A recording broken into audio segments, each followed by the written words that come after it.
सांगली जिल्ह्यातील पलूसमध्ये गेल्या 3 वर्षांपासून Rajkiran landing changes in agriculture ही संस्था कार्यरत आहे।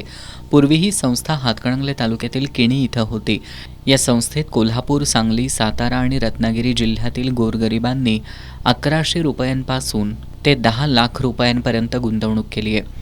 मात्र निधी परतावा आणि कर्ज मंजूर करण्यासाठी संस्थेकडून टाळाटाळ केली जाते असा आरोप करत बंडखोर सेनेचे शिवाजीराव आवळे यांनी या संस्थेवर कारवाई करण्यासाठी 2 मार्च रोजी कोल्हापुरात आणि 4 मार्च रोजी सांगली जिल्ह्यात चिंद्याफाड आंदोलन करणार असल्याचं सांगितलं।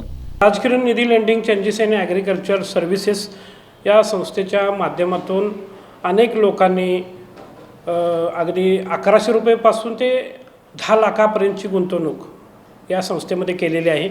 सुरुवातीला सभासद व्हा, 50,000 रुपयेचं कर्ज बिनव्याजी मिळवा अशा पद्धतीनं त्यांनी पैसे निधी गोळा केला आणि आता फॉरेन फंड येणार आहे 499 कोटीचा आणि मग त्यानंतरनं जो 1 लाख भरेल त्याला 10 लाख परत देऊ अशा पद्धतीनं लाखो रुपये निधी या संस्थेनं गोळा केलेला आहे।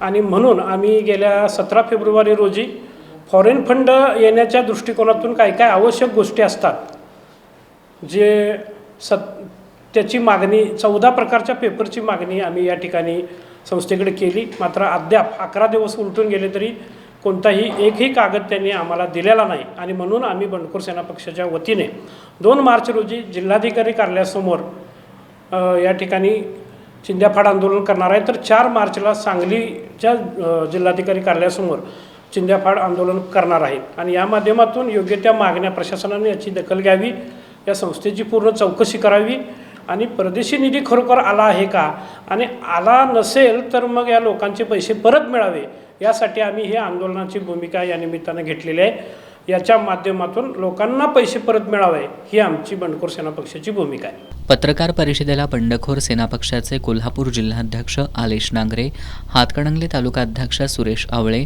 हातकणंगले तालुका युवक अध्यक्ष अभिषेक भंडारे, वडगाव युवक शहर अध्यक्ष भालचंद्र दबडे, पन्हाळा तालुका युवक अध्यक्ष प्रवीण फाळके यांच्यासह बंडखोर सेना पक्षाचे पदाधिकारी उपस्थित होते।